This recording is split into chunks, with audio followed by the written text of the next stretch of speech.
میرے نبی نے اس صراط کی فضیلت بتائی، عمل کوئی نہیں بتایا۔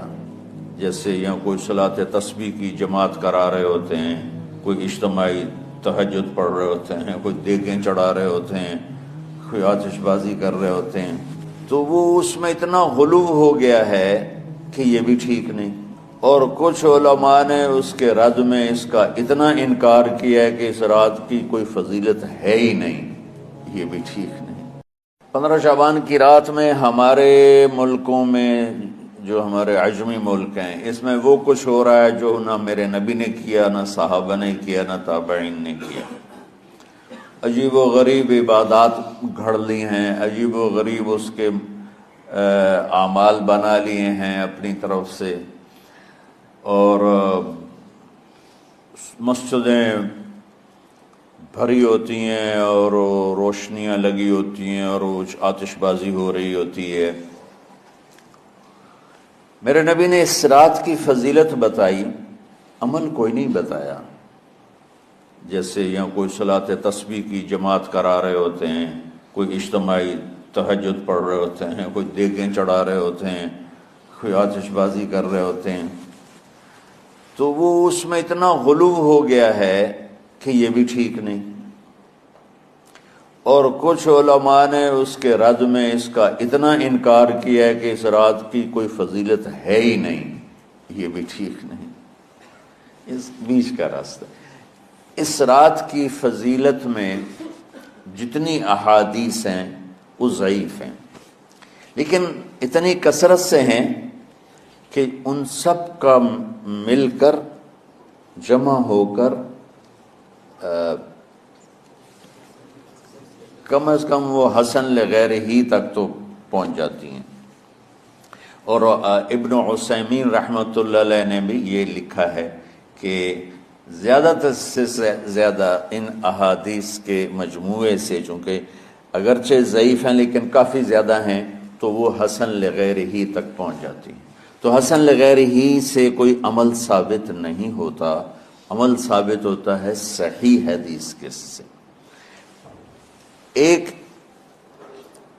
احادیث کی کثرت سے روایات، اور ایک امت کا عمل، کہ امت کا بہت بڑا طبقہ صدیوں سے اس رات کا اہتمام کر رہا ہے۔ لیکن کچھ عرصہ پہلے تک اہتمام تھا دن میں روزہ رکھنا، رات کو کوئی نوافل پڑھ لینا، کوئی 2 چار زیادہ پڑھ لینا، لیکن اب یہ ڈھول تماشے جو اب شروع ہوا ہے، اس کا تو کوئی وجود ہی کوئی نہیں ہے۔ تو اس رات کو اللہ تعالیٰ نے مبارک بنایا، اور حدیث پاک میں آتا ہے کہ اللہ تعالیٰ اس رات میں ساری دنیا کے لوگوں کی بخشش فرماتا ہے، سوائے 5 آدمیوں کے۔ 5 کے سوا سب اہل ایمان کی بخشش ہو جاتی۔ مشرک، المشرک، پہلا مشرک، دوسرا مشاحن، مشاحن کیسے کہتے ہیں؟ دل میں بغض رکھنے والا، کینہ رکھنے والا۔ تیسرا مسبل ازارہ، اپنے پاجامے شلوار چادر کو ٹخنوں سے نیچے تک لے جانے والا، لیکن ایک شرط کے ساتھ کہ وہ تکبر کی وجہ سے ہو، سستی کی وجہ سے ہے، غفلت کی وجہ سے ہے۔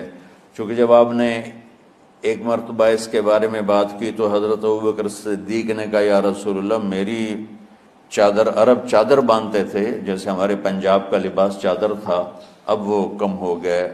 ہماری تو بزرگ عورتیں بھی اور مرد بھی سب چادر باندھتے تھے، شلوار کا تو کسی کو پتہ ہی نہیں ہوتا تھا ہمارے بچپن میں۔ یہ تو پھر آہستہ آہستہ جب تعلیم آئی تو شلوار دیہاتوں میں بھی اور شہروں میں عام ہو گئی۔ تو اگر وہ اس لیے لٹکا رہا ہے کہ طبیعت میں تکبر ہے، پھر اس وعید کا وہ حقدار ہے۔ اگر ویسے اس کی نیچے جا رہی ہے تو میرا مالک ایسا، وہ تو ہے ہی رحیم و کریم، ہے ہی رحیم و کریم، ہے ہی رحیم و کریم۔ صرف شلوار نیچے لٹکانے سے وہ اتنی شدید سزا دے، اگر اس کے پیچھے تکبر ہے، پھر ہے یہ تکبر نہیں ہے تو انشاءاللہ وہ اس سے محفوظ ہوگا۔ تو اپنی چادر کو لٹکانے والا، لیکن بشرط تکبر۔ کتنے ہو گئے؟ عاق لوالدیہ، ماں باپ کا نافرمان۔ نافرمان ایسا کہ دکھ دینے والا۔ چھوٹی موٹی اونچ نیچ تو ہر بچے سے ہو جاتی ہے، نہیں، جن نے والدین کو ٹکڑے ٹکڑے کر دیا ہو اور ان کو دکھ دے دے دے دے کے ان کا سینہ چیر دیا ہو، چونکہ آپ کہتے ہیں پرزے پرزے کرنا کسی چیز کو، تو اپنے دکھ دے کر اپنی بدتمیزی کے ساتھ اس نے ماں باپ کا دل زخمی کر دیا ہو، ایک یہ نہیں معاف ہوتا۔ پانچواں، مدمن خمر، مسلسل شراب پینے والا، مستقل جو شراب کا عادی ہو۔ ان پانچ کو مؤخر کر دیا جاتا ہے۔ معافی نہیں ہونے کا مطلب یہ نہیں کہ اللہ تعالیٰ کبھی معاف نہیں کرے گا۔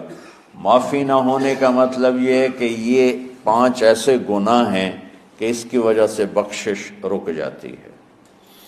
اگر وہ شرک سے نکل آئے، وہ کینہ سے نکل آئے، وہ تکبر سے نکل آئے، وہ والدین کی نافرمانی سے نکل آئے، شراب چھوڑ دے، تو ان کی بھی بخشش ہو جاتی۔ جب کوئی توبہ کرے گا فوراً بخشش ہو جائے گی۔ نہ 15 شعبان کی ضرورت ہے، نہ لیلۃ القدر کی ضرورت ہے، نہ بیت اللہ جانے کے ساتھ توبہ کی شرط ہے۔ جہاں بھی وہ بیٹھ کے توبہ کرے گا، جس لمحے میں کرے گا، اسی وقت اس کی توبہ قبول ہوگی اور اللہ اس کے پچھلے سارے گناہوں کو معاف فرما دے گا۔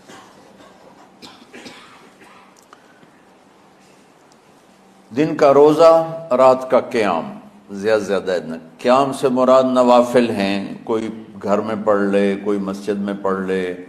نوافل، نفلی عبادات گھر میں ہی افضل ہوتی ہیں۔ میرے نبی سنتیں ہمیشہ گھر سے پڑھ کے آتے تھے۔ تہجد اپنے گھر میں پڑھتے تھے، مسجد میں نہیں پڑھتے تھے، سوائے اعتکاف کے آپ اپنے نوافل سنتیں سب گھر میں پڑھتے تھے، اور مسجد میں صرف فرض آ کے ادا فرماتے تھے۔ اور اس کے بعد بیٹھنا ہوتا تھا تو بیٹھ جاتے تھے، اٹھنا ہوتا تھا تو اٹھ جاتے تھے۔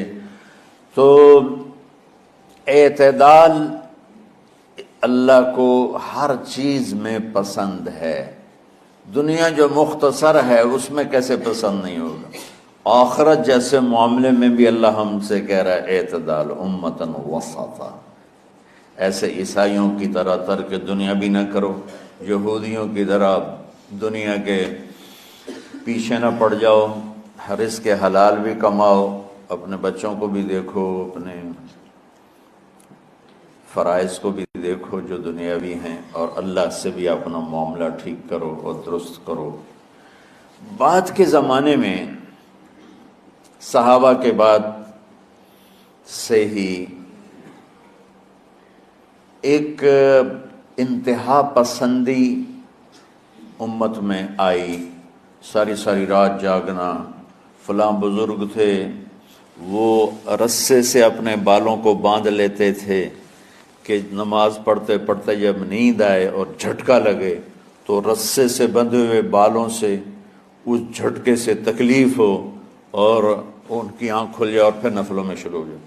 ایک فلاں بزرگ تھے، وہ اپنے آنکھوں میں نمک کا سرما لگاتے تھے تاکہ آنکھیں جل جائیں، اس میں وہ جلن پیدا ہو جائے اور نیند اڑ جائے۔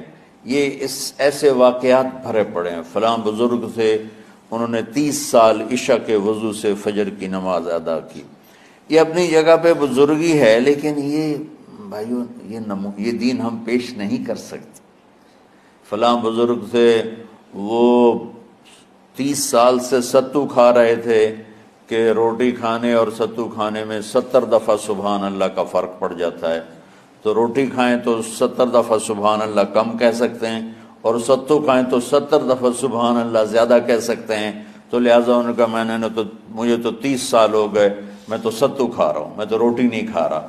یہ دین نہیں ہے، یعنی یہ وہ دین نہیں جو ہم انسانیت کو پیش کر سکتے۔ یہ تو لوگوں کو دوڑانے والی بات، یہ راہبانیت کی شکل ہے۔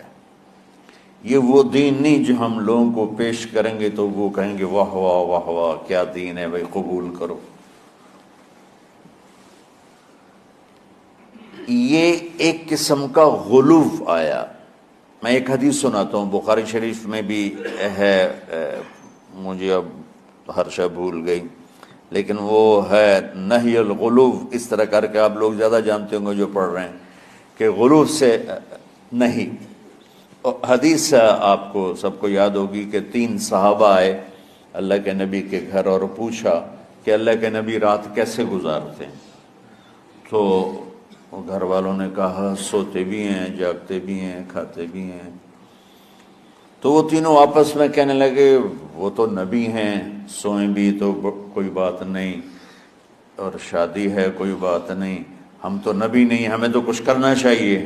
ایک نے کہا کہ میں ساری زندگی روزہ نہیں چھوڑوں گا، ایک نے کہا کہ میں ساری زندگی سوؤں گا نہیں، ایک نے کہا میں ساری زندگی شادی نہیں کروں گا۔